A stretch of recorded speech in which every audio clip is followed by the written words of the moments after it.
Hello and नमस्ते everyone, welcome back to simplify ACC with Nandita. आज की वीडियो में हम करेंगे हमारा प्रैक्टिस सेट नंबर 8, जिसमें कि हम साथ साथ कॉन्सेप्ट्स रिवाइज करेंगे। मैंने ऐसे ही क्वेश्चंस उठाए हैं जिनमें मैं कॉन्सेप्ट समझा सकूं। क्वेश्चंस या तो एग्जैक्ट पीवाईक्यू है या शायद पीवाईक्यू पे पैटर्न बेस्ड होगा और मैंने एक आधा क्वेश्चन खुद बनाया होगा, ठीक है। बट कुछ भी ऐसा नहीं है कि मैंने ज़बरदस्ती वियर्ड भी नहीं उठाया, ओवर डिफ़िकल्ट, और ना ही ऐसा उठाया कि सिंपल क्वेश्चन उठा लिए कि कुछ सीखने को ही ना मिले, ठीक है। और ड्रिल क्या रहेगी कि हम क्वेश्चन देखेंगे, उसके आसपास का कॉन्सेप्ट देखेंगे, फिर या तो मैं आपको सॉल्व करवा दूंगी या मैं कहूँगी कि मैंने पूरा क्वेश्चन समझा दिया, तो आप देख लो, आंसर लिख देना कमेंट्स में, ठीक है, जो भी होगा। उससे पहले एक बात ये कि अगर आप पहली बार आए इस चैनल पे, अभी रिसेंटली ही ज्वाइन किया है, तो एक बार डिस्क्रिप्शन बॉक्स चेकआउट कर लेना। आपको वहाँ पे मेरी सारी की सारी जितनी भी प्लेलिस्ट है ना, सबके एक तो लिंक मिल जाएंगे, दूसरा आपको टेलीग्राम चैनल और ग्रुप का लिंक मिल जाएगा। प्लस फ़िलहाल टेलीग्राम का जो भी इशू चल रहा है कि वो बंद रहेगा 22 जून तक, तो व्हाट्सएप का भी चैनल है हमारा, उसका भी आपको लिंक मिल जाएगा, वो भी ज्वाइन कर लेना, ठीक है। एंड गाइस, अगर अब तक सब्सक्राइब नहीं किया तो प्लीज़ सब्सक्राइब कर देना, ठीक है। एंड इस वीडियो का मेरा टारगेट है 40 लाइक्स एंड 50 कमेंट्स का, ठीक है, कि 50 पर कमेंट्स तो आने ही चाहिए इस वीडियो पे, कि ठीक है, सिंपली एक तो आंसर्स कमेंट करना जो भी मैं होमवर्क क्वेश्चंस दूंगी, और साथ में डन कमेंट करना, ठीक है। और मिनिमम से मिनिमम 40 लाइक्स चाहिए। तीसरी बात ये कि सेट 7 जो है उसमें जो जो कॉन्सेप्ट्स मैंने बताए थे, जैसे कि स्पेशली रेस का बताया था, एक ट्रिग्नोमेट्री का बताया था, अभी जो क्वेश्चन आएगा तो देखना, तो वो कॉन्सेप्ट ज़रूर से ज़रूर रिवाइज़ करना। इसीलिए मैंने इस पर उन कॉन्सेप्ट से बेस्ड इस वीडियो में 2-3 क्वेश्चंस डाले हैं, ठीक है। तो अगर अब तक नहीं किए सेट 7 तो कर लो इसको, चीज़ें तो मैं इसमें भी समझाऊंगी, उसके बाद सेट 7 ज़रूर कर लेना। एंड पूरी की पूरी जो प्लेलिस्ट है पीवाईक्यू प्रैक्टिस सेट्स की, उसमें 1 to 8 करवा चुकी हूँ मैं, जिसमें 1 to 6 तो इसलिए बहुत क्रूशियल है क्योंकि उनके अंदर मैंने 2025 वाला शिफ्ट करवाई है, टफ वाली, और उनके अंदर पर्टिकुलरली जो है कैलकुलेशन ट्रिक्स की बात की है, ठीक है। सेट 7 और 8 जो है ये कॉन्सेप्ट बेस्ड है, मतलब इनके कॉन्सेप्ट को ज़्यादा इन डेप्थ देख रहे हैं कि भाई कोई भी क्वेश्चन है तो उसके आसपास सारे कॉन्सेप्ट को रिवाइज कर ले, वो हमारा तरीका रहा है, ठीक है। तो चलो शुरू करते हैं। हमारा फर्स्ट क्वेश्चन है, by applying which of the following criteria can two triangles not be proved congruent. यानी कि मुझे बेसिकली क्या पूछ रहे हो, कॉन्ग्रुएंसी के रूल्स कौन कौन से होते हैं वो बता दो, है ना। तो चलो रिवाइज करनी शुरू करते हैं, ठीक है। ओके, मैं इसके अंदर एक्स्ट्रा शीट डालनी भूल गई, ठीक है। तो चलो शुरू करते हैं। सबसे पहले हम किसकी बात करें, कॉन्ग्रुएंसी की, ठीक है। उससे पहले थोड़ा सा सिमिलैरिटी की बात कर लेते हैं। सिमिलैरिटी क्या होती है हमारे पास, सिमिलैरिटी के ना हमारे पास 3 तरीके, तो वो बोलते हैं अगर ये 2 ट्राइंगल्स है मेरे पास, ऑब्वियसली हम बनाते हैं तो यूजुअली इसे एक्यूटी बना देते हैं, ट्राइंगल्स तो कोई से भी हो सकते हैं, तो हम कह देते हैं कि अगर उसका एक एंगल ये, ठीक है, एक ये एंगल और ये एंगल क्या है हमारे, बराबर हो गए।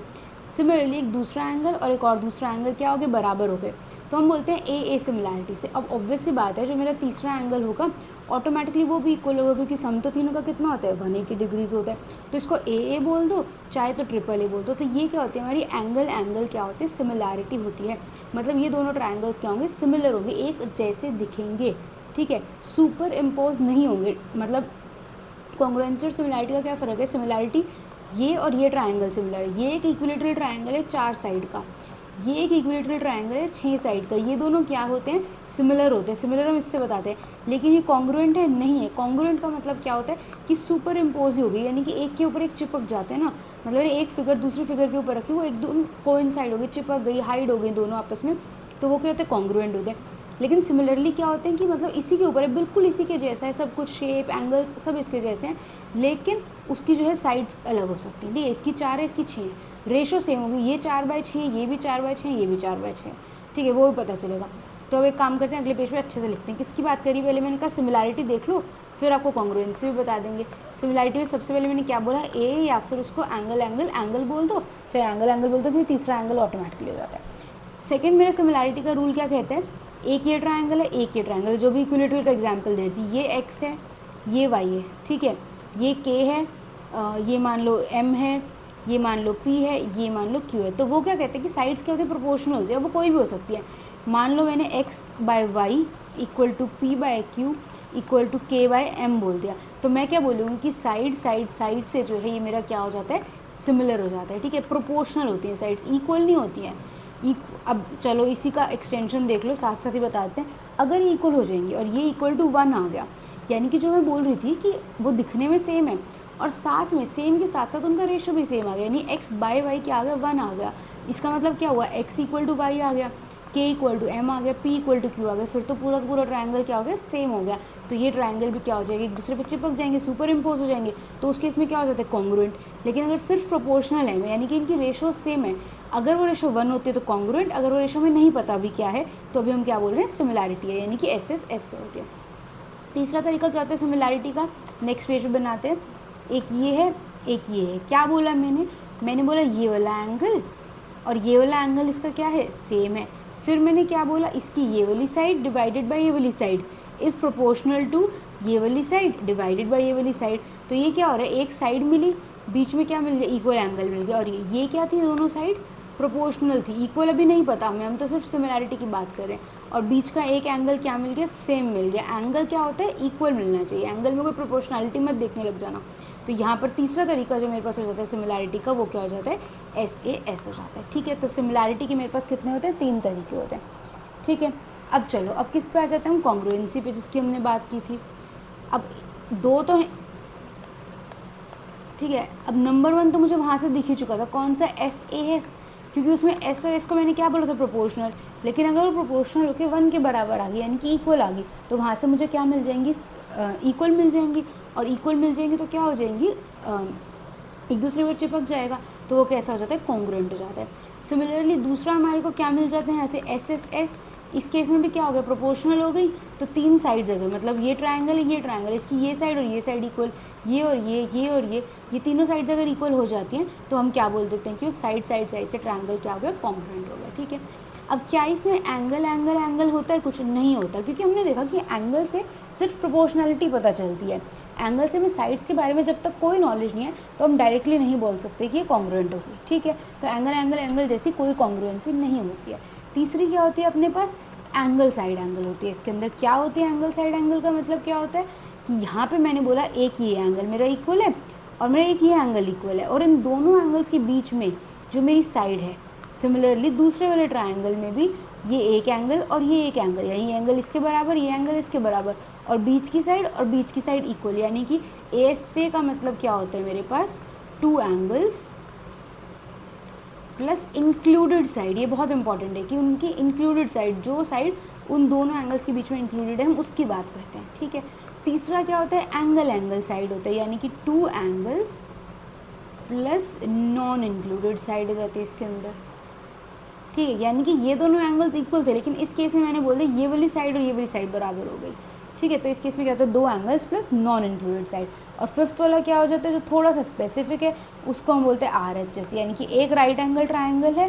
ठीक है, तो ये क्या होता है, राइट एंगल ट्रायंगल का एंगल होता है राइट एंगल हाइपोटेन्यूज। क्या होता है इसकी डेफिनेशन देखो, right angle hypotenuse and side. Similarly दूसरे वाला ट्रायंगल है, उस केस में हमें क्या मिल रहा है, एक राइट एंगल मिल रहा है, उसके सामने हाइपोटेन्यूज है, हाइपोटेन्यूज क्या मिल गया मेरे को, सेम मिल गया, और साइड सेम मिल गया। वो साइड ये वाली और ये वाली भी हो सकती है, ये वाली और ये वाली भी हो सकती है, कोई भी हो सकती है। तो ये कौन सी होती है मेरे पास, आर एच एस कॉन्ग्रुएंसी हो जाती है। ठीक है, अब मिलता क्या है हमारे को, देखो सिमिलैरिटी हमारे को क्या देती है, सिमिलैरिटी का मतलब होता है एंगल्स इक्वल देती है और साइड्स क्या देती है, प्रोपोर्शन देती है साइड्स की। अब वो कैसे देखना है वो भी बताती हूँ अभी। और कॉन्ग्रुएंसी हमें क्या देती है, CPCT सुना होगा आपने। ठीक है, क्या बोलते हैं इसको, corresponding parts of congruent triangles. ठीक है, अब जो इसमें बहुत इंपॉर्टेंट बात होती है वो ये वाली बात होती है हमारे पास कि हमें लिखना कैसे होता है, जैसे ठीक है मैंने बोला ये है ट्रायंगल ABC, ये है ट्रायंगल DEF। ठीक है, ये बोला मैंने 4 है, ये बोला मैंने 4 है, मैंने बोला ये एंगल X है, ये एंगल Y है, मैंने बोला ये एंगल X है, ये एंगल Y है। ठीक है, तो अब जब मुझे इनकी कॉन्ग्रुएंसी बतानी होगी तो झटके से ये नहीं लिख देना ABC is congruent to DEF, no this will be wrong. और हो सकता है रॉन्ग ना हो, देखो वो तो भी हम देखेंगे, तो मैं बता रही हूँ देखना नहीं डायरेक्टली। अब देखो X और Y, एंगल X के इक्वल है, तो ऐसे लिखो AD, क्यों, क्योंकि A पे भी X है, D पे भी X है। अब देखो Y पे क्या है, B है, तो B लिख दिया। लेकिन Y पे जो B है वो यहाँ पर Y कहाँ पर है, F पर है, तो यहाँ पर क्या आएगा, F आएगा। अब देखो 4 किसके बीच में था, A और B के बीच में था, नहीं AB साइड 4 है, तो AB साइड 4 है, यहाँ पे भी क्या है, DF 4 है, DF 4 है, तो यहाँ पे E आ जाएगा और यहाँ पे C आ जाएगा। एंगल से भी देख सकते हो, यहाँ पे मान लो जो भी एंगल बचेगा वो कितना होगा 180 माइनस एक्स प्लस वाई, यहाँ पे भी क्या बचेगा 180 माइनस एक्स प्लस वाई, तो ई पे भी क्या आएगा वो आएगा। तो इस तरह से इसकी क्या करनी होती है, हमें नेमिंग करनी होती है, ठीक है। यही चीज़ और एग्जाम्पल अगर लेके देखें, एक और एग्जाम्पल सोचूं कोई नेमिंग जिसमें डिफ़िकल्ट हो। चलो अभी करते हैं, और कोई एग्जाम्पल दिमाग में आया तो एक नेमिंग वाला एग्जाम्पल लेंगे, ठीक है। आई होप पूरा कॉन्ग्रुएंसी और सिमिलैरिटी समझ में आ गया होगा, ठीक है। क्वेश्चन क्या कहता है, by applying which of the following criteria not be proved congruent बता दो। एंगल साइड एंगल तो भी मैंने पढ़ाया, ए से होता है, angle angle angle, side side side, side angle side, ये भी मैंने पढ़ाया, ये भी मैंने पढ़ाया। एक मिनट, साइड एंगल साइड पढ़ाया मैंने, हाँ पढ़ाया ना, अच्छा वो जल्दी जल्दी पढ़ा देते क्योंकि सिमिलैरिटी में भी बताया था, ठीक है, वही मैं सोच रहा हूँ। ओके, कहाँ आ गए हम, एंगल एंगल एंगल पे। एंगल एंगल एंगल जैसी कोई कॉन्ग्रुएंसी हमारे पास नहीं होती। So my answer is option number B की। ऑप्शन नंबर बी में जो गिवन है वो हमारा कॉन्ग्रुएंसी का क्राइटेरिया नहीं होता। ओके, अगर आप लोग को पीडीएफ चाहिए हो इसकी तो बताना, ठीक है, मैं पोस्ट कर दूँगी, व्हाट्सएप पे कर दूँगी, अब तो टेलीग्राम में नहीं चलेगा। तो क्वेश्चन नंबर 2 पे भी क्वेश्चन कैलकुलेशन वाइज भी ईजी है और अदरवाइज भी ईजी। मैं आपको इसके थ्रू 2 बातें समझाना चाहती हूँ, और वो ये क्वेश्चन है कहा कि किरण ने 4000 रुपये 2 लोगों को दिए, एक को 8% पर एनम पे और दूसरे को 10% पर एनम पे, तो उसको सिंपल इंटरेस्ट मिला 352 का, तो बताओ 10% पे कितना होगा। यहाँ तक एक बात तो सबको समझ में आ गई कि क्वेश्चन किससे होगा, एलिगेशन से, ठीक है। बस इसमें 2 चीज़ों का ध्यान रखना, कभी कभी ऐसे क्वेश्चन में क्या होता है, यहाँ पे ना बहुत कॉम्प्लिकेटेड नंबर होता है। कॉम्प्लिकेटेड इन द सेंस, देखो अभी तो मुझे पता है कि मैं 352 को क्या निकालना है, मुझे 4000 का कितने परसेंट है ये निकालना है मुझे, ठीक है। नीचे 40 बचेगा, 100 से 100 कट जाएगा, ठीक है। 850 बचेगा, या फिर वो भी मत करो, रुको, 8 से भी अगर मैं ना काटूँ तो ये किस पे हो जाएगा, 88 पे चला जाएगा, राइट। तो मेरे पास ये क्या बच जाएगा, 8.8% इंटरेस्ट रहेगा, ठीक है। लेकिन क्या होता है, कई बार ऐसा नंबर होता है कि अगर आप उसको सॉल्व करने लगते हो ना 4000, ऐसा मैंने क्वेश्चन शायद करवाया भी था किसी, अभी प्रैक्टिस सेट 7 में ही करवाया था या पता नहीं किसी मॉक में करवाया था। तो क्या होता है कि हमारे को वो नहीं मिलता कि 8.8 मिला है, 10 मिला है, 20 मिला है, नहीं मिलता, मतलब बहुत कॉम्प्लिकेटेड हो जाता है। और यहाँ पर भी ऐसा नंबर होता है कट के सिर्फ 2 ही जीरो कटे, और फिर मतलब बेसिकली ऐसी कैलकुलेशन आती है कि नहीं होता। तो उस केस में इंस्टेंटली 2 सेकंड में ध्यान ये करना। तो 99% केसेस में ऐसा होगा, ये कॉम्प्लिकेटेड होगा तो यहाँ पर 8, 10, 5, 10 ऐसे वाले इजी नंबर्स होंगे। तो 1 सेकंड में आपको माइंड में स्ट्राइक कर जाना चाहिए बिना टाइम वेस्ट के कि अगर यहाँ पे मेरे पास रुपीज़ टर्म्स में मैंने लिखा है और वो मेरे से नहीं निकल रहा परसेंटेज टर्म्स में, तो बेसिकली इन दोनों को भी क्या कर दो, रुपीज़ टर्म्स से कन्वर्ट कर दो। अल्टीमेट एम तो क्या होता है मेरा कि यहाँ पर मुझे रेशो मिल जाए कि उसने इधर वाले और इधर वाले पैसे को किस रेशो में बांटा होगा, ठीक है। तो इस क्वेश्चन के अंदर फॉर एग्जांपल मान लो मुझे 350 ना पता चलता है कितने परसेंट है, या मेरे को देख के लगता है 350, तो चलो पंगे नहीं लेते, तो 8% का मतलब क्या हुआ, मेरे पास 4000 का 8% इधर बनेगा 320, 10% का मतलब क्या हुआ 400, तो यहाँ से कितना बनेगा मेरे पास 32 बनेगा, यहाँ से कितना बनेगा मेरे पास 38 बनेगा। 16 से काट दो, 3:2, हमें कौन सा निकालना था 10% वाला, तो वो कितना आएगा 2/5, कितने का 4000 का, तो ये कितना हो गया 1600 रुपये हो गया, करेक्ट है। और अगर मैं नॉर्मली निकालती परसेंटेज वाले मेथड से, तो यहाँ पे कितना था 8, यहाँ पे 10, यहाँ पे 8.8, ये कितना हो जाता है 0.8, ये कितना हो जाता है 1.2, तो इसको भी किससे काट देती हूँ मैं 4 से, 3:2 रेशो आती है। रेशो सेम ही आनी है, बस यहाँ पर आप या तो परसेंटेज टर्म्स लिखोगे या फिर आप यहाँ पे क्या लिखोगे, रुपीज़ टर्म्स लिखोगे, वो आपको डिसाइड करने आपको कैसी कैलकुलेशन दिख रही है क्वेश्चन के अंदर, ठीक है। क्वेश्चन नंबर 3 पे चलते हैं। 3 कहते हैं कि X Y Z are 3 points on a plane with X Y equal to 11, Y Z equal to 13 and X Z equal to 24 number of circles बता दो, ठीक है। तो कॉन्सेप्ट देखते हैं, 1 बाय 1 ही देख लेते हैं पूरा का पूरा। फर्स्ट क्वेश्चन क्या कहते हैं कि 1 पॉइंट, अगर मेरे पास एक सिंगल पॉइंट है ये, तो इससे मैं कितने सर्कल्स पास करवा सकती हूँ, 1 सर्कल, 2 सर्कल, 3 सर्कल, 4 सर्कल, कितने सर्कल्स पास हो सकते हैं, इनफाइनाइटली मेनी सर्कल्स पास हो सकते हैं, ठीक है। सिमिलरली अब मैंने बोल दिया मेरे पास 2 पॉइंट्स है, ये 2 पॉइंट्स है, इनसे ये भी एक सर्कल जाएगा, एक सर्कल यहाँ पे भी जाएगा, एक सर्कल यहाँ पे भी जाएगा, मतलब बेसिकली वो 2 पॉइंट्स पे कोई भी एक लाइन बना दो, वो किसी मतलब इनफाइनाइटली मेनी सर्कल्स की क्या हो सकती है, कोड हो सकते, कुछ भी हो सकता है। तो 2 पॉइंट से भी मेरे पास, अच्छा ये क्या था 2 पॉइंट लिखा नहीं, तो 2 पॉइंट्स से भी मेरे पास क्या होता है, इनफाइनाइटली मैनी सर्कल्स बन जाते हैं, ठीक है। ओके, थर्ड नंबर पे क्या है मेरे पास 3 पॉइंट्स। अब 3 पॉइंट्स कैसे हो सकते हैं, या तो तीनों पॉइंट्स कोलिनियर है या तीनों पॉइंट्स नॉन कोलिनियर है। अगर तीनों पॉइंट्स कोलिनियर है तो एक बात बताओ, अगर कोई भी सर्कल बनेगा, अगर मैं इन दोनों को कॉर्ड मान के सर्कल बनाऊँ, इन दोनों को मान के बनाऊँ, तो सर्कल ही क्या बनेगा, 2 पॉइंट्स को यूज़ करेगा। और अगर तीनों पॉइंट्स को मान के बनाऊँ यानी बाहर वाले 2 को, तो तीसरे पॉइंट पे सर्कल टच नहीं करता। तो यानी कि 3 पॉइंट्स के केस में हमारे पास क्या होता है, फर्स्ट केस मेरे पास क्या है, कोलिनियर का, यानी कि अगर मेरे पॉइंट्स क्या है, कोलिनियर हैं, तो मेरे पास कितने बनते हैं, 0 सर्कल्स बनते हैं। ठीक है, और अगर मेरे पॉइंट्स नॉन कोलिनियर हैं, तो अगर उन तीनों से पास होता हुआ मैं कितने सर्कल्स बना सकती हूँ, 1 सर्कल बना सकती हूँ। ठीक है, तो नॉन कोलिनियर के केस में क्या होता है, हमारे पास 1 सर्कल होता है। ठीक है, नेक्स्ट क्या होता है अपने पास, फोर्थ पॉइंट, 4 पॉइंट्स और मोर। अब इसके अंदर थोड़ा स्पेसिफिक हो जाता है। हम कहते हैं कि अगर कोई भी ऐसे 4 रैंडम पॉइंट्स बना दिए मैंने, 4, 5, 6, तो अगर इफ़ सर्कल बन रहा है तो कंडीशन ही यही होती है कि उन पॉइंट्स को कॉन्साइक्लिक होना पड़ेगा। मतलब 4 पॉइंट से या तो 0 सर्कल बनेंगे, या तो रैंडम अगर मैंने कोई भी पॉइंट्स लगा दिए, यहाँ लगा दिए, यहाँ लगा दिए, यहाँ लगा दिए, यहाँ लगा दिए, बनेंगे ही नहीं। और अगर उन पॉइंट्स पे से सर्कल बन रहे हैं तो उनकी कंडीशन ही यही है कि वो पॉइंट्स कैसे होंगे, कॉन्साइक्लिक होंगे। ठीक है, उनका कॉन्साइक्लिक का मतलब ये होता है कि पॉइंट्स मतलब collection of points that lie on the same circle, उन पॉइंट्स को कहते हैं कॉन्साइक्लिक कहते हैं।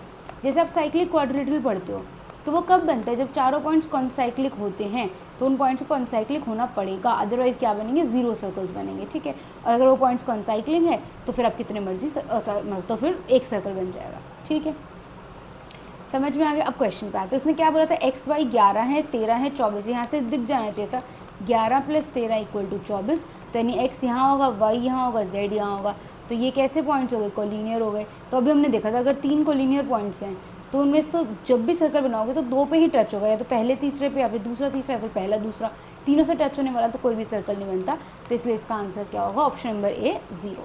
ठीक है, ओके, ये क्या हो गया, ज़्यादा ऐड हो गई क्या शीट्स। ओके, क्वेश्चन नंबर 4 पे चलते हैं। क्वेश्चन नंबर 4 क्या कहते हैं कि टी क्या है, मेरा जो एंगल है वो 0 से 90 के बीच में ही है। ठीक है, अब बता दो कि विच of the following is true. ठीक है, इसको वैल्यूज़ के बेसिस पे भी कर सकते हो क्योंकि आपको याद है, लेकिन अगर इसको समझना है तो फटाफट से ग्राफ देख लेते हैं। क्या कहता है वो, साइन थीटा, मैं थीटा लिख रही हूँ, टी से ज़्यादा ईजी रहता है ना, मन में थीटा मुँह से निकलता है हमेशा। तो आपको पता होना चाहिए साइन थीटा 0 to 90 की ही बात कर रही हूँ मैं, 0 से शुरू होता है और कहाँ तक जाते हैं, 1 पे जाता है। कॉस थीटा की बात करें तो वो 1 से शुरू होता है, 0 पे जाता है। तो यानी इसका ग्राफ कैसा होता है, अपवर्ड मूविंग होता है। ठीक है, 0 से शुरू हुआ और ऐसे 1 तक जा रहा है। इसका कैसा होता है, फॉलिंग ग्राफ होता है, यानी कि 1 से शुरू हो रहा है, यहाँ से 1 से शुरू होता है, ऐसे 0 पे आएगा। ठीक है, देन क्या आपने बस टैन थीटा होता है, वो कहाँ से शुरू होता है, 0 से, और जाता कहाँ तक है, वो इन्फिनिटी तक है। तो उसका ग्राफ भी शुरू 0 से होता है और जाता कैसे, ऐसे। ठीक है, इसको क्या बोलते हैं, मुझे वर्ड याद नहीं आ रहा, जो सी से कोई वर्ड होता था, आई फॉरगॉट। मतलब जैसे, मतलब बेसिकली क्या होता है, ये जो हमारी इन्फिनिटी का मतलब क्या होता है, जो मेरी ग्राफ की लाइन है इस पर वो ऐसे आगे बढ़े जा रहे, एसिम्टोमेटिक, आई थिंक याद आ गया, शायद मुझे कॉलेज में पढ़ा था। यहाँ पे चलते रहे कभी मीट नहीं करेगा, तो इसका मतलब क्या है, वो इन्फिनिटी पे जा रहा है। ठीक है, ये जो एक्स एक्सिस है इससे मतलब मीट भी नहीं कर सकता क्योंकि इन्फिनिटी को एक पॉइंट तो है नहीं। जैसे अगर जो चीज़ 1 पे आ रही है तो 1 पे मिल जाएगी, 2 पे आती है 2 पे मिल जाती है। इन्फिनिटी वाला ग्राफ क्या होता है, कहीं पे मीट भी नहीं करता, लेकिन इस लाइन के पैरेलल ऐसे चलता जाता, तो वो किसका होता है, टैन का ग्राफ होता है। ठीक है, अब इसमें एक पॉइंट क्या होता था अपने पास, एक सेकेंड, ये क्या हो गया, हाँ, कि थीटा = 45 पे आके क्या हो जाते हैं, हमारे पास एक मैजिक हो जाता है जो कि बोलते हैं साइन = कॉस हो जाता है ना। 45 डिग्री पे हमें पता है साइन = कॉस = क्या हो जाता है, 1/√2 हो जाता है। ठीक है, अब इसके बाद क्या होता है, देखो साइन कहाँ चल रहा है, 0 से 1/√2 गया, 1/√2 से 1 गया, ये क्या गया, 1 से 1/√2 गया, और फिर कहाँ गया, 0 तक गया। अब अगर आप 0 to 45 देखें, और ये क्या है, 45 to 90 है, 0 से 45 तक मेरे पास क्या हो रहा है, साइन मेरा क्या है, कॉस से लेस हो रहा है ना, 0 to 45, क्योंकि साइन देखो 0 था, 1 था, दोनों 1/√2 तक पहुंच गए। ठीक है, फिर 45 पे मेरा क्या होता है, साइन और कॉस क्या हो जाते हैं, बराबर हो जाते हैं। थीटा > 45 पे आके मेरे पास क्या हो जाता है, अब देखो यहाँ पर साइन छोटा था, 0 से था, अब यहाँ पे कॉस क्या हो गया, छोटा होता था 1/√2 के बाद, और वो 0 को अप्रोच कर रहा है, लेकिन साइन क्या हो रहा है, इंक्रीज़ हो रहा है, और वो किसको अप्रोच कर रहे हैं, 1 को अप्रोच कर रहे हैं। तो यहाँ पे क्या हो जाता है, साइन इज़ > कॉस हो जाता है। ठीक है, ये छोटी सी चीज़ है जो आपको डायरेक्टली पता होनी चाहिए। एक बार समझ लोगे, ग्राफ बना के देख लोगे तो याद, मतलब इम्प्रिंट होता है दिमाग में, आपको रटना नहीं पड़ेगा। ठीक है, कॉन्सेप्चुअली याद रहेगा। तो इस क्वेश्चन में क्या देखते हैं कि वो बोल रहे हैं कि 0 t < 90 डिग्री, यानी कि t जो है 0 to 90 के बीच में, sine t not equal to cos t and t = 45। ये तो हमें पता है गलत है क्योंकि 1/√2 होता है, 45 पे सेम होता है। अगर ग्रेटर देन, ठीक है बोल दिया उसने, हाँ देखो उसने बोला sine T is less than cos T when T is greater than 45 degree. फिर वो बोल रहे sine T is less than cos T when T is less than 45 degree. अब देखो वैसे तो आपको साफ पता चलना चाहिए कि इसमें भी टी लेस देन 45 है, इसमें भी टी लेस देन 45, एक में साइन बढ़ा एक में कॉस बढ़ा, तो आंसर यानी कि इन दोनों में से ही कोई होगा। अब आप दूसरा तरीका क्या है इस क्वेश्चन में, एक तो जो मैंने बताया कॉन्सेप्चुअली याद रख लो, दूसरा तरीका क्या है, सीधे से देखो उसने कहाँ पे बोला टी लेस देन 45 पे बोला है, तो सीधे से 0 पुट कर लो टी को। टी 0 पे अपने पास साइन क्या होता है 0, कॉस क्या होता है 1, ठीक है। तो यहाँ पर क्या होगा sine T greater than cos T होता है, टी 45 पे नहीं होता ना। So the only possible answer is C which is sine T is less than cos T and T is less than 45 degree. वो ग्रेटर वाला भी दे सकता था, तो उसमें आप टी को 90 डिग्री पुट कर लेते, ठीक है। कॉन्सेप्ट भी पता होना चाहिए, ठीक है, क्योंकि वो मान लो कोई रैंडम एंगल दे, ऐसे बोल दे 57 बोल दे और उधर से बोल दे आपको 48 बोल दे, तो आपको एकदम स्ट्राइक नहीं करेगा ना कि वो 0 90 पुट करके देखें। वो डायरेक्टली आपसे पूछ ले कि साइन 48 और कॉस 57 में क्या रिलेशन होगा, अगर वो इस तरह से पूछ ले तो आपसे, ठीक है। तो इसलिए पता होना चाहिए, ठीक है। Let's move to the next question. Question number 5 क्या कहते हैं, फाइंड द गेन परसेंटेज। ये क्वेश्चन किस लिए इंक्लूड की, जस्ट इन केस कोई छोटी सी सिली मिस्टेक ना हो जाए तो, ठीक है, अदरवाइज इसमें कुछ डिफिकल्ट नहीं।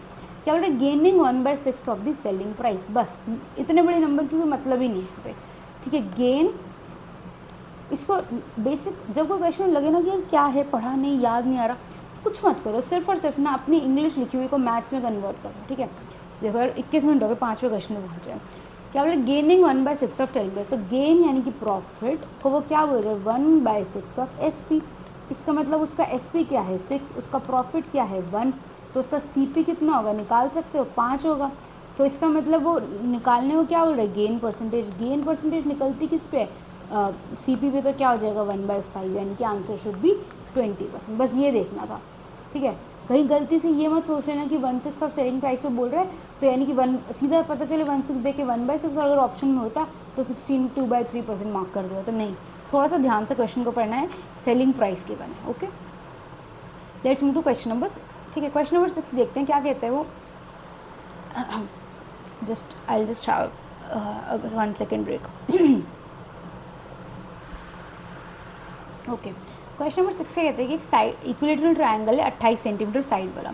Taking each vertex as centre, a circle is described with the radius equal to half the length of the side of triangle. Find the area of that part of triangle which is not included in the circles. बहुत ही famous question है, मुझे नहीं लगता कोई ऐसा teacher होगा जिससे भी अपने सिलेबस के जहाँ से भी ये क्वेश्चन ना करवाया जाता हो, ठीक है। क्या कहते हैं क्वेश्चन कहते हैं एक इक्विलेटरल ट्रायंगल है, एक सर्कल ऐसे बनता है यहाँ पे, एक सर्कल ऐसे बना दो और एक सर्कल ऐसे बना दो, ठीक है। मेरे सर्कल्स थोड़े टेढ़े मेढ़े बने हैं बट लेट इट बी। कहने का मतलब क्या होता है, वो कहते हैं कि जो तीनों के तीनों सर्कल्स हैं इनका रेडियस क्या होता है 14 14 14 14, half of the side of triangle होता है, ठीक है। और क्या बोलता है वो कि जो बीच में एरिया बचा कि इसको भी थोड़ा ढंग से अगर मैं बनाऊँ, एक सेकेंड रुको, ठीक है, थोड़ा अच्छी सी बना देती हूँ, येलो या ओहो, अरे यार चलो जाने तो समझ जाओ, ठीक है। बेसिकली पॉइंट है ये जो बीच में हमारे पास एरिया बचता हमें इसको निकालना होता है, ठीक है। तो कॉन्सेप्ट क्या कहते हैं हमारे पास, इसको नेक्स्ट पेज लिखते हैं तो, ठीक है। ओरली मतलब पिछली शीट पे जो है समझ में आ गया होगा, ऐसे है ऐसे है ऐसे है, ठीक है। तो कॉन्सेप्ट हुआ क्या कि इक्विलेटरल ट्रायंगल के एरिया में से माइनस कर दो 3, जो ये क्या बनेंगे हमारे सेक्टर्स हैं, ठीक है। और सेक्टर्स कहाँ हैं मेरे, ये कितने का एंगल होता है मेरे पास 60 डिग्री, क्यों, क्योंकि मुझे क्या गिवन है इक्विलेटरल ट्रायंगल गिवन है, ये भी 60 ये भी 60, तो 3 सेक्टर्स 60 डिग्री के मतलब क्या हुआ 180 डिग्री, 180 डिग्री का मतलब क्या होता है हाफ। तो इक्विलेटरल ट्रायंगल का एरिया कितने होगा √3/4 इंटू साइड का स्क्वायर यानी 28 का स्क्वायर, माइनस ये क्या हो जाएगा 3 इंटू 60 करोगे 180, उसको डायरेक्टली लिख दिया मैंने हाफ ऑफ 22/7 इंटू इसका रेडियस कितना था 14 इंटू 14, ठीक है। तो 7 2 14, 14 कट गया। यहाँ से क्या करोगे, अब देखो यहाँ से क्या करो 28 कॉमन निकाल लिया, मान लो यहाँ पे क्या बचेगा 28 इंटू √3/4 माइनस 14 ये रहा 2 ये रहा, तो बचेगा क्या 11, ये कितना हो जाएगा 7, तो मेरे पास कितना रह जाएगा 28 इंटू 7 √3 माइनस 28 इंटू 11 रह जाएगा, ठीक है। अब 28 इंटू 7 हमारे पास कितना हो जाता है 196 √3 माइनस ये कितना हो जाएगा डायरेक्टली 11 वाले मल्टीप्लाइज 1-2 बार मेंस्ट्रुएशन का चैप्टर बार बार करोगे ना तो कई बार 11 के, 7 के, 56 के थोड़े थोड़े याद होने शुरू हो जाएंगे, 28 के, ठीक है। तो 11 × 20 डायरेक्टली पता होना चाहिए 308 होते हैं। वैसे तो 2 ही सेकंड का काम है ना, 8 लिखोगे, 8 और 2 10 का, 0 लिखोगे यहाँ पे 1 लिखोगे, 2 और 1 3 हो जाएगा, 11 से मल्टीप्लाई करना बहुत ईजी होता है, ठीक है। तो ये क्या हो जाएगा हमारे पास 308 हो जाएगा। अब सारा पॉइंट यहाँ तक तो हो गया पेपर। अब यहाँ के आपको लगता है मतलब अटक जाते हो या फिर सोचने लग जाते हो क्या करे, ठीक है। फास्ट करना है, दिमाग को कैसे चलाना है। देखो जो तरीका आपको सबसे ईजी लगता है ना कैलकुलेशन में, वो बेस्ट तरीका होता है, ठीक है, ये बात होती है। अब अगर किसी को ईजी लगता है कि वो 196 को, एक सेकंड रुको, 196 को √3 को 1.73 लिख के पूरा लंबा मल्टीप्लाई कर दे, क्योंकि उसमें उसको एक्यूरेसी रहती है, उसमें उसको डर नहीं लगता, उसमें उसको ये नहीं लगता कि भाई मैंने कोई तुक्का लगाया है, एंड उसकी स्पीड रहती है, तो करो, वेल एंड गुड, मेरी तरफ से कोई मना नहीं है, ठीक है। क्योंकि अगर आपको वहाँ से कॉन्फिडेंस आता है तो आप पक्का किसी और क्वेश्चन में अपने कुछ सेकंड्स बचा जाओगे, ठीक है। दूसरा तरीका अदरवाइज़ क्या है कि 1-2 ट्रिक्स सीखो और उनको बार बार अलग अलग बॉक्स में अप्लाई किया करो। यहाँ पर क्या सीख सकते हो आप, इसको 200 - 4 × √3 लिखो, ठीक है, -308 लिखो। क्यों? क्योंकि √3 को जब आप 1.732 भी लिख सकते हो या चाहे 1.73 तक भी कर सकते हो, क्योंकि इस क्वेश्चन में देखो ऑप्शंस कैसे हैं, 38.08। एक तो देखो अगर आप इस क्वेश्चन के अंदर करते हो 0808 और शायद यहाँ पर भी 8-9 भी है, चलो मान लो, लेकिन तब भी 0808 का रिस्क था, तो आप लास्ट 2 डिजिट्स वाला कोई कॉन्सेप्ट नहीं लगा सकते, तो सॉल्व करना पड़ेगा पूरा। लेकिन फ़र्क ये क्या है, ऑलमोस्ट 30.89 ये 31 है, ये 39 है, ये 38 है, तो ऑप्शंस इनफ दूर हैं, ठीक है। ऐसा नहीं कि बिल्कुल आसपास ऑप्शंस है, तो इतनी बेसिक कर सकते हो। अब आप देखो इसको ऐसे ही रहने दो, 200 - 4, ये क्या बन जाएगा आपको, मान लो आपने 1.732 पूरा ही लिख दिया, ठीक है, कि चलो भाई मेरे को रिस्क नहीं लेना मतलब कैलकुलेशन का, तो मैं लंबी कैलकुलेशन का। अब क्या ये करना डिफिकल्ट है? नहीं, इसको 2 2 4 ऐसे मत देखो, इसको है ना आइसोलेशन 1732 को देखो आप, 17 32 ऐसे देखो, इसको 2 से मल्टीप्लाई कर रहे हो तो कितना बनेगा आपके पास, ये 34 64, इस तरह से देखो। 17 का 34 बनेगा × 2, 32 × 2 64 बनेगा, ठीक है। और क्या हो रहा है, 2 zeros हो रहे, तो यानी कि इस केस में मेरे पास कहाँ पर आ जाएगा, यहाँ पर आ जाएगा डेसिमल, तो ये सीधा फटाफट मैं लिख दे 346.4 माइनस। अब मुझे क्या करना है, 1.732 को 4 से मल्टीप्लाई करना है। अब एक बात बताओ, जो आपने 2 से किया तो आपको ये मिला, अब आप एक बात बताओ 34 को करोगे तो क्या मिलेगा आपको, 68 मिलेगा, 64 को करोगे तो 128 मिलेगा, तो यानी 6928 मिलेगा, इसका मतलब 6928 मिलेगा। लेकिन इस केस में डेसिमल का आएगा यहाँ पर, माइनस क्या हो गया, 308 हो गया, ठीक है। अब चाहो तो इसको 7 बना लो, नहीं चाहो तो रहने दो। अगर मान लो मैं इसको 7 बना लो तो मेरे पास कितना बच जाएगा, 16 - 7 9, तो ये कितना बच जाएगा बस 339.4, और यहाँ पे ओहो सॉरी इधर आएगा, और माइनस क्या करना है मुझे इसमें से 308, तो मेरे पास आंसर क्या बनेगा 31.4, तो यानी कि मेरा जो आंसर आएगा इस केस में वो क्या आएगा 31.08 आ जाएगा, ठीक है। क्योंकि मेरा आंसर कहाँ है मुझे पता है, वो थोड़ा सा जो मैंने इंक्रीज़ किया था 6.9 को 7 में आया था, उससे हल्का से ज़्यादा आ गया, तो मेरा आंसर क्या आना था 31.08, ठीक है। I hope this is clear to you. Let's move to the next question. अब ये क्या क्वेश्चन है, सर्कुलर रेस का क्वेश्चन है। मैंने सेट नंबर 7 में सर्कुलर रेस के 3 इंपॉर्टेंट पॉइंट्स जो सबसे फ्रिक्वेंटली आज कॉन्सेप्ट सर्कुलर रेस के, वो 3 बताए थे बहुत डिटेल में और बहुत अच्छे से रिवाइज करवाए थे। आई होप आपने वो किया होगा। तो आप अभी के अभी पॉज करो और इस क्वेश्चन का answer, question number 7, this is the answer, answer लिखो और लिखो कि हाँ भाई मैंने सेट 7 किया था, ठीक है। इनकेस नहीं किया था या फिर भी मैं चाहूँ तो मैं एक्सप्लेन कर देती हूँ। क्या कहते हैं क्वेश्चन की, एक सर्कुलर रेस है, ट्रैक है 750 मीटर, सेम पॉइंट से स्टार्ट होते हैं, सेम टाइम पे, उनकी स्पीड्स ये हैं, running in the same direction है। वो कहते हैं when will they meet again for the first time, ठीक है, for the first time on the track. तो आपको पिछली बार रिवाइज करवाया था कि फर्स्ट मीटिंग का हमारे पास डायरेक्ट फॉर्मूला क्या होता है, डिस्टेंस यानी कि जो ट्रैक था डिवाइडेड बाय रिलेटिव स्पीड, ठीक है। डिस्टेंस कितना है मेरे पास 750 मीटर, रिलेटिव स्पीड कितनी हो जाएगी, उसने क्या बोला है सेम, अच्छा तो सेम टाइम है, कहाँ है सेम डायरेक्शन, सेम डायरेक्शन का मतलब क्या होता है, रिलेटिव स्पीड माइनस होते हैं 9 और 13.5 यानी कि 4.5 हो जाएगी। 4.5 को मैंने लिख दिया 9/2 इंटू इसको 5/18 कर देंगे, तो ये कितना हो जाएगा 9 2 ज़र 5 150 ज़र, और ये 2 2 4 ऊपर क्या हो जाएगा मल्टीप्लाई, तो माई आंसर इज 600 सेकेंड्स, ठीक है। I hope this is clear to you. Let's move to the question number 8। Question number 8 का कहते हैं कि द सम ऑफ 3 नंबर्स यानी कि a + b + c, मेरे पास क्या है 18 है, then the sum of their squares is 36, a² + b² + c² = क्या गिवन है हमारे को 36 गिवन है। Then find the difference between the sum of their cubes, यानी कि क्या बोल रहे हैं सम of their cubes a³ + c³ - 3abc क्या कर दो हमारे को फाइंड आउट करके बता दो, ठीक है। अब इसमें कौन सी आइडेंटिटी लगेगी ये देखना होता है हम लोग को। हमारे पास 4 आइडेंटिटीज़ होती हैं, ठीक है। डायरेक्टली बता देती हूँ क्योंकि मुझे फ़िलहाल याद है कि, ठीक है। और बाई चांस की बात है कि इस क्वेश्चन में जो आइडेंटिटी लग रही है वो उतनी फ्रीक्वेंटली आज नहीं है, although this is the PYQ, ये आई थिंक 2024 का ही PYQ लिया है मैंने, ठीक है। तो इसके अंदर कौन सी आइडेंटिटी लगेगी, हाफ। इसको दूसरे कलर से लिखते हैं, एक सेकंड रुको, वाइट से लिखते हैं, ठीक है। इसके अंदर कौन सी आइडेंटिटी लगेगी, half into a plus b plus c into thrice of a square plus b square plus c square minus a plus b plus c का होल स्क्वायर। इसके अंदर ये वाली आइडेंटिटी लगेगी, ठीक है। तो इसका आंसर क्या आ जाएगा हमारे पास यहाँ पे, is equals to half of a plus b plus c, कितना है हमारे पास 18, ओहो राइटिंग को क्या होगा, इंटू क्या हो जाएगा 3 into a square plus b square plus c square, कितना है अपने पास 36, माइनस यहाँ पर क्या हो जाएगा 324 हो जाएगा, ठीक है। ये क्या हो जाएगा 9 हो जाएगा। इसको सॉल्व करोगे तो इसका आंसर ये आ जाएगा आपके पास, ठीक है। सॉल्व कर लेना। अब देखो इस केस में वो नहीं लगेगा आपके पास, क्या बोलते हैं यूनिट डिजिट, एक तो यहाँ से पता चल गया कि माइनस होगा, लेकिन यूनिट डिजिट का नहीं लग जाएगा, ठीक है। क्योंकि क्या हो जाएगा 494, क्योंकि दोनों जो माइनस वाले हैं उनका यूनिट डिजिट क्या है 4 ही है, तो वो नहीं लगेगा। चाहो तो लास्ट 2 डिजिट्स वाला कॉन्सेप्ट लगा सकते हो, बट टू बी ऑनेस्ट इतनी डिफिकल्ट नहीं है। 108 हो जाएगा, 324 108 करोगे, 9 से करोगे तो ईजिली हो जाएगा, ठीक है। हम क्या करते हैं, हम सारी की सारी जो हमारी 4 आइडेंटिटीज़ होती हैं उनको क्या करते हैं, रिवाइज कर लेते हैं। एक सेकेंड रुक जाओ,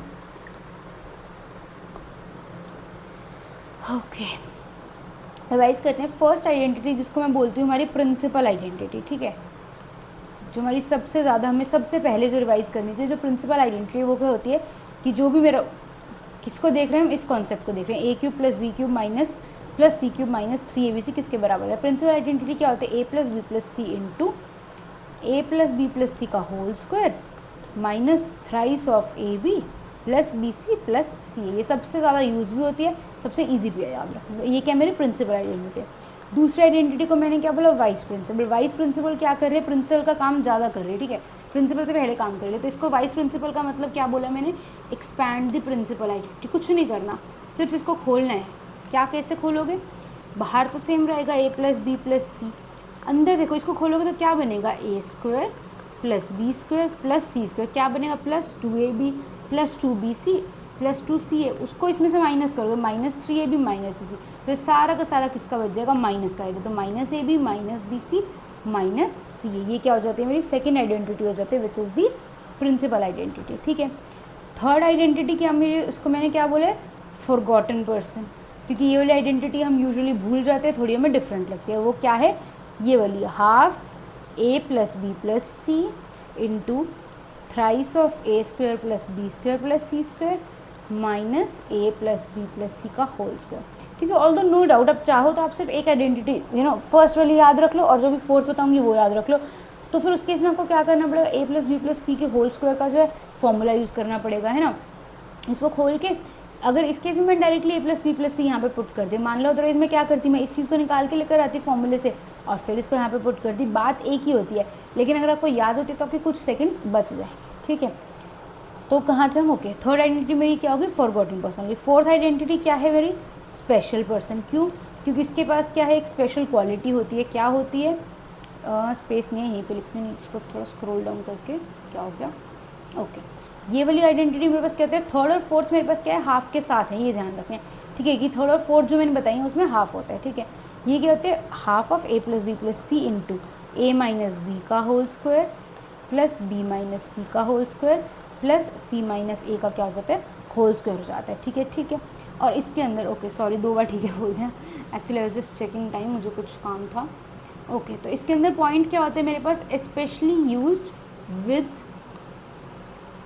large numbers but with smaller difference between them। मतलब 3 बड़े बड़े नंबर दे दिए लेकिन उनका जो डिफरेंस है ना आपस में वो छोटे छोटे, 1 का 2 का 3 का। तो क्योंकि हमने क्या यूज़ किया, ए माइनस बी बी माइनस सी सी माइनस ए, ठीक है।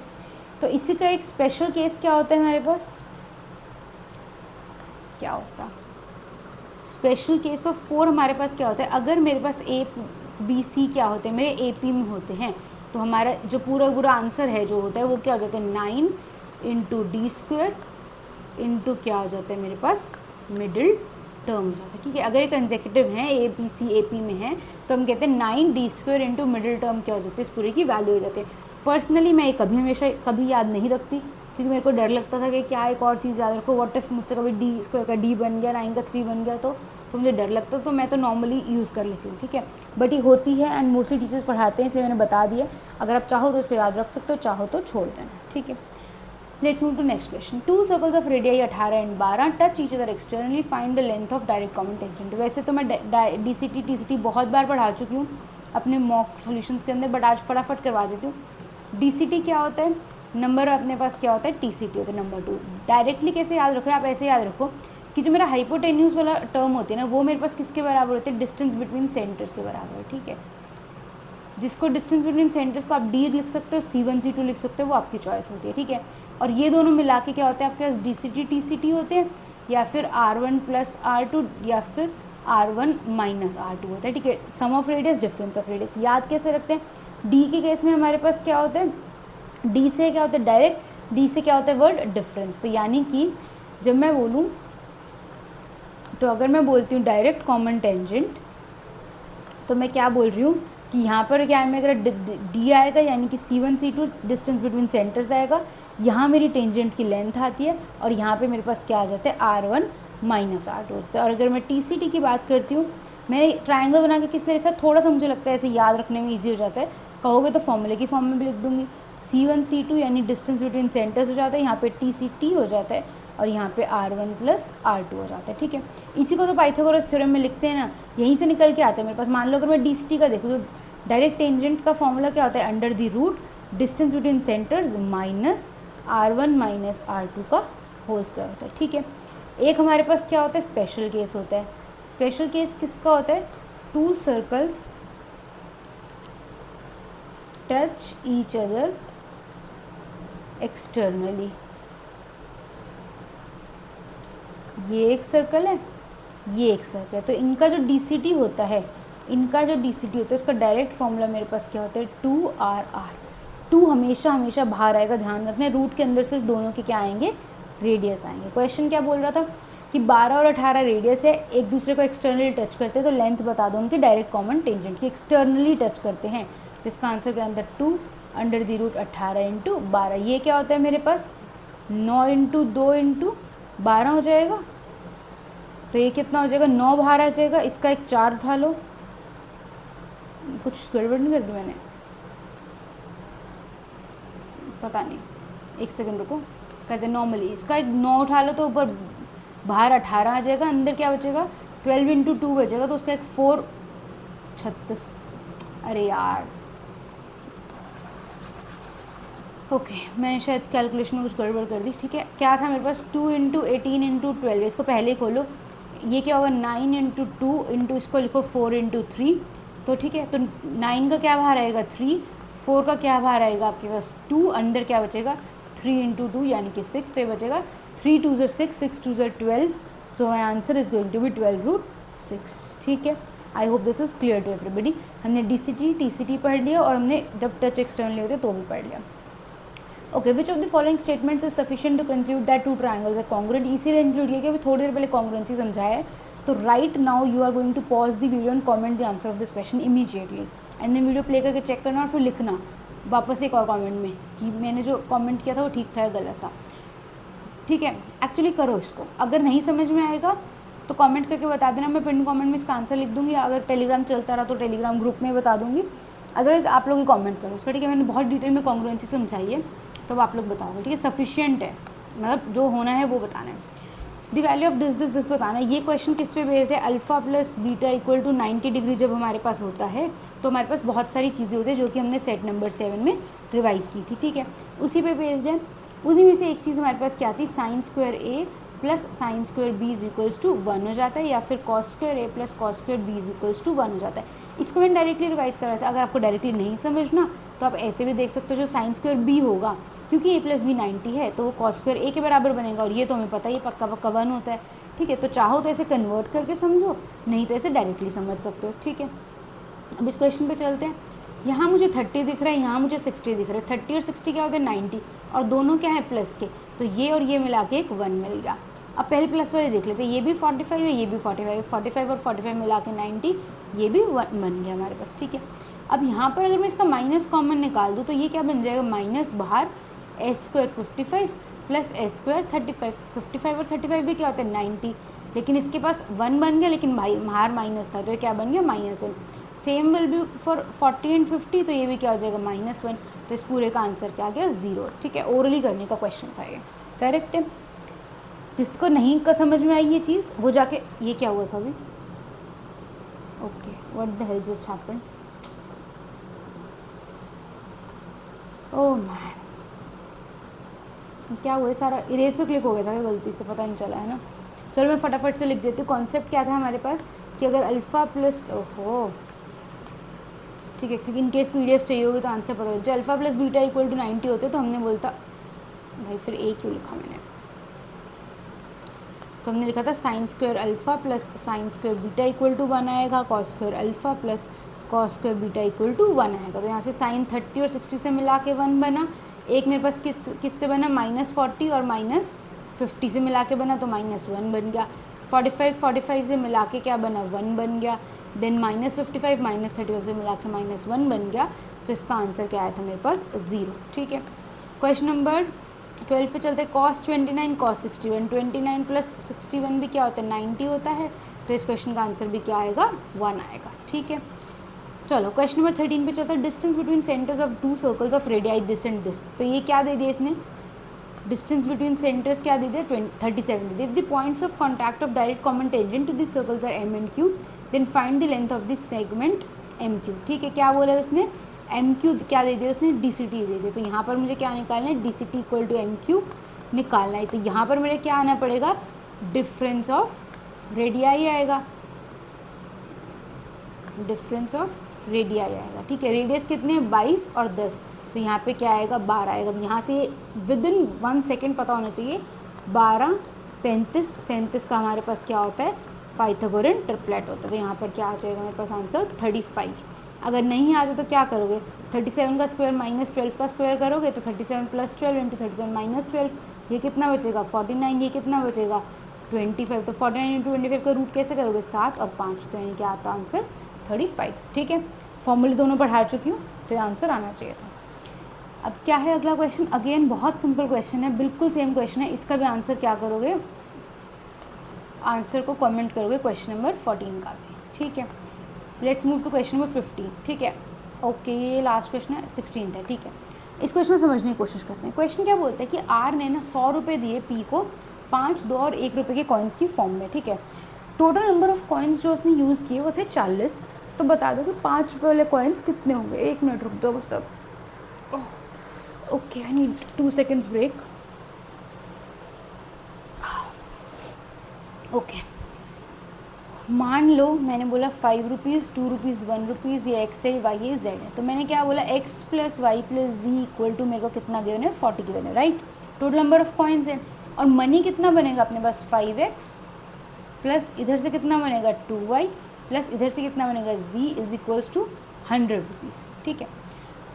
अब ये देखते हैं एक बात आपके दिमाग में गांठ बंधी होनी चाहिए, आपको याद होनी चाहिए, वो ये कि अगर मेरे पास 2 इक्वेशन है और 2 वेरिएबल हैं तो मैं दोनों की वैल्यू निकाल सकती हूँ। लेकिन अगर मेरे पास 3 वेरिएबल्स हैं तो मुझे तीनों की करेक्ट और एग्जैक्ट वैल्यू निकालने के लिए आई नीड 3 इक्वेशंस, ठीक है।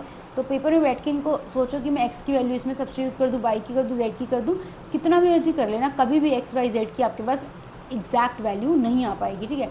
तीनों वेरिएबल्स की नहीं आ पाएगी, ठीक है। तो हम करेंगे इस क्वेश्चन में। उसने क्या बोला number of coins of denomination ₹5 निकाल दो, मतलब 5 वाले चाहिए, यानी कि मुझे x की वैल्यू चाहिए किसी तरीके से, ठीक है। तो सबसे पहले तो किसी एक को एलिमिनेट कर देते हैं, आप किसी भी एक को कर दो जो आपसे इजीली हो जाए। इस क्वेश्चन के अंदर z को करना ईजी, क्योंकि z यहाँ पे भी है, z यहाँ पे भी और सिंगल है ना। देखो y को करने की कोशिश करो तो उसको 2y बनाना पड़ेगा, तो हम तो कैलकुलेशन छोटी करेंगे। तो डायरेक्टली क्या हो जाएगा, इसमें से इसको माइनस कर दो, तो यहाँ क्या बचेगा 4x प्लस यहाँ क्या बचेगा आपके पास y, सॉरी 3 को लिख दिया,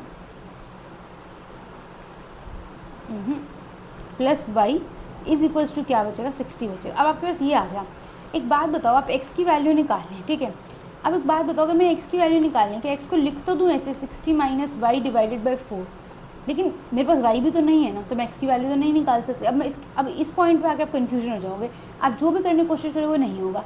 तो इस टाइम पर आपको थोड़ी सी कॉमन सेंस यूज़ करनी है कि उसने क्या बोला कि इनमें से कौन सी वैल्यू पॉसिबल हो सकती है एक्स की, ठीक है। तो आप क्या करोगे, आप ऑप्शंस पुट करोगे, करेक्ट। ऑप्शंस कैसे पुट करोगे, आप कहोगे मैं एक्स की वैल्यू पुट कर देती हूँ। अगर मैंने एक्स की वैल्यू पुट की फॉर एग्जाम्पल 16, तो जब मैंने एक्स की वैल्यू 16 पुट की 64, तो plus Y is equals to 60 मिला मेरे को, ठीक है। तो वाई की वैल्यू क्या आ गई -4। एक बात बताओ, वाई तो क्या था, नंबर ऑफ 2 रुपीज़ कॉइन्स है ना, तो कभी नंबर ऑफ कॉइन्स नेगेटिव हो सकते हैं, नहीं हो सकते, करेक्ट। तो जैसे ही आपको दिखा कि आपका 16 करते ही वाई नेगेटिव का आ गया, तो यानी कि 16 मेरा आंसर नहीं हो सकता। फिर मैंने देखा 17 और 18, तो 17 और 18 तो भाई 16 से भी बड़े हैं, तो उस केस में तो वाई और भी नेगेटिव आ जाएगा। लेकिन जैसे ही मैंने देखा मैंने 13 पुट किया, तो मेरे पास क्या हो जाएगा 52, और ये क्या हो जाएगा 8। तो यानी कि इनमें से जो पॉसिबल वैल्यू है एक्स की वो क्या है 13 है। अब हो सकता है ना एक्चुअल कॉइन्स मेरे पास 11 होते हैं एक्स के, वाई के कुछ और आते, फिर जेड के कुछ और आते, राइट। लेकिन पॉइंट ये कि हमें ऑप्शंस के बेसिस पे क्वेश्चन करना था, ठीक है।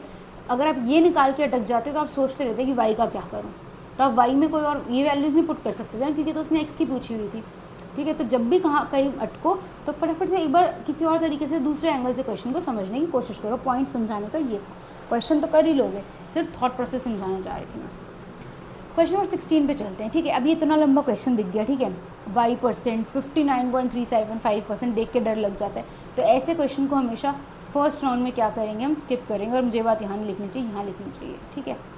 फर्स्ट राउंड में क्या करेंगे, ऐसे क्वेश्चन को स्किप करेंगे। सेकंड राउंड में जब भी करोगे ऐसे क्वेश्चन को तो टुकड़ों में पढ़ो, लाइक अपने माइंड को एक सेंटेंस पढ़ के उसको प्रोसेस करो, फिर दूसरा पढ़ो। और जब मैं बात बोलती हूँ ना कि एक सेंटेंस पढ़ के प्रोसेस करो, मैं ये नहीं कह रही वेट करो, कहने का मतलब है कि इसको सिर्फ टुकड़ों में पढ़ो, ठीक है। क्योंकि एक फ्लो में पढ़ लोगे फिर कहोगे यार समझ में नहीं आया, उसने पूछा क्या है, ठीक है, और फिर दोबारा पढ़ना पड़ेगा तो टाइम वेस्ट होगा।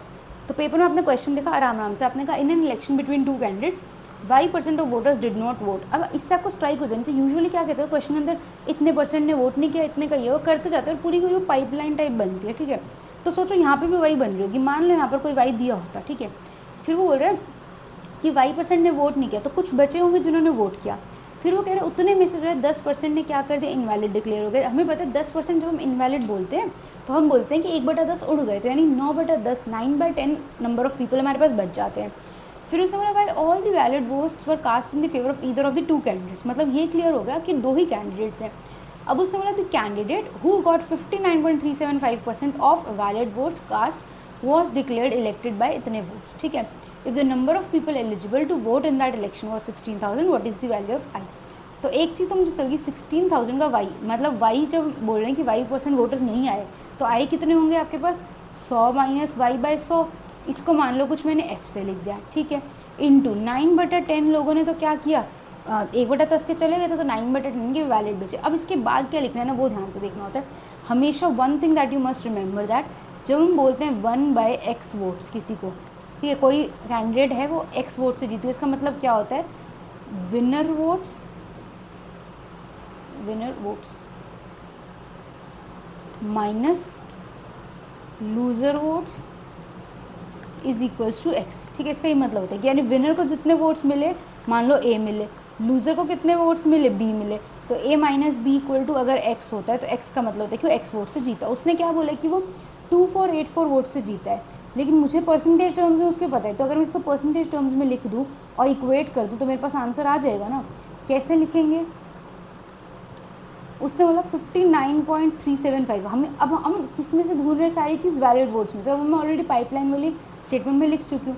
ये किसके हैं मेरे पास विनर के हैं, तो यानी कि मेरे पास लूज़र को कितने वोट्स मिले होंगे, वैलिड वोट्स कितने 100%, उसमें से कितने उड़ा दो 59.375, तो ये कितना चलेगा 52604 40.625, तो ये कितना आ जाएगा 40.625। ये कितने हैं लूज़र के, यहाँ पर जो आएगा वो कितना आएगा 1/, वाली चीज़ आएगी, ठीक है। 1/, कितना हो जाएगा 05781, तो यानी कि जो मेरा विनर था वो 1/18.75% वोट्स, लेकिन वो तो बोल रहे कि वोट्स कितने थे जितने बोले उसने, चलो कितना था 2484 था, ठीक है। कितना है अपने पास 18.75, इसको कैसे लिखोगे 18 3/4 लिख के पढ़ो, ये कितना हो जाएगा 72 और 3 75, तो ये कितना हो जाएगा 75/400। ये क्या थे, यहाँ तक क्या थे वैलिड वोट्स आ गए थे, ठीक है। ये क्या है मेरे पास टोटल, ये जैसे मैंने F तक किया तो मेरे पास क्या आ गया वोट्स कास्ट आ गया, जैसे मैं यहाँ तक पहुँची मेरे पास क्या आ गया, वैलिड आ गया। तो वैलिड वोट्स का 18.75% यानी कि 75/400 इज़ इक्वल टू मेरा कितना है, 2484 है। ठीक है, ओके। अब इसको सॉल्व करना है, नीचे करूँ दोबारा लिख के, है ना, या न्यू पेज पे लिख लेते हैं, थोड़ा अच्छे से हो जाएगा। क्या था मेरे पास, 16,000 इंटू एफ इंटू 9/10, ये मुझे एफ चाहिए, 9/10 इंटू कितना है, 75/400 इज इक्वल्स टू कितना है अपने पास, 2484। ठीक है, 4 से अगर मैं काटूँ इसको तो 4 4 ज़र हो जाएगा, 4 6 ज़र, 4 1 ज़र, 4 6 ज़र हो जाएगा। ये किससे जाएगा अपना 13, तो 3 से भी नहीं जा रहा, कुछ गलत किया ना। 4 6 ज़र 24, 4 2 ज़र 8, 21, माई गॉड क्या लिख दिया मैंने, 4 6 2 1 हो जाएगा। ठीक है, अब इसको चले जाओ 9 से काट दो। ठीक है, 9 6 ज़र 54, 12, हाँ ठीक है यार, 8 9 9 ज़र क्या कर रही हूँ मैं। ठीक है, अभी किससे जाएगा, 325 ज़र जाएगा, 323 ज़र जाएगा। यहाँ से क्या बनेगा, 4, तैयारी एफ की वैल्यू क्या आ जाएगी आपके, 24 0 0 0।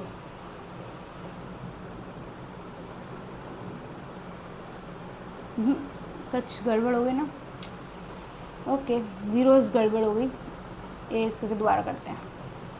16,000 इंटू एफ, इन छोटे नंबर से काट दिया है ना, 75/400 इज इक्वल्स टू क्या था, 2484। ठीक है, एक काम करो, 2 ज़ीरो से 2 ज़ीरो ये काटो, 0 से 0 ये काटो। ठीक है, ये क्या हो जाएगा, 4 4 ज़र जाएगा, 4 6 ज़र, 4 2 ज़र, 4 1 ज़र जाएगा। ठीक है, 9 6 ज़र 54, 9 9 ज़र 81, 3 23 ज़र 325। अब ठीक है, तो एफ़ की वैल्यू क्या आ गया आपके पास, 23/25 आ गई। इसका मतलब क्या होगा, 92/100 होगा। तो यानी कि जो वाई था उसकी वैल्यू क्या थी आपके पास, 8%। ठीक है, सो माई आंसर इज़ 8%। ठीक है, समझने के दो ही पॉइंट्स थे, winner minus loser equal to 1/वोट्स वाली पॉइंट था, और दूसरा पॉइंट यह था कि पाइपलाइन मेथड से यूज़ करने, लंबे क्वेश्चन को देख के डरना नहीं। ठीक है, आई होप आपको कुछ ना कुछ सीखने को मिला होगा इस वीडियो से। प्लीज़ वीडियो को लाइक कर देना, चैनल को सब्सक्राइब कर देना, एंड अपने फ्रेंड्स के साथ ये वीडियो शेयर कर देना। Thank you so much everybody, and I hope and pray ये वीडियो पूरी रिकॉर्ड हुई हो, वेस्ट ना हुई हो, क्योंकि मैंने आज नॉर्मल तरीके से किया, OBS से कर रही थी तो लोगों को साउंड नहीं पसंद आ रही थी, तो बट क्योंकि इसमें मुझे दिक्कत आ रही थी मेरे नेचुरल स्क्रीन रिकॉर्डर से, बट आई रियली होप ये रिकॉर्ड हुई हो, because okay it was a lot of effort 50 minutes तक कॉन्टिन्यूसली बोलना। Okay everyone, bye bye, thank you.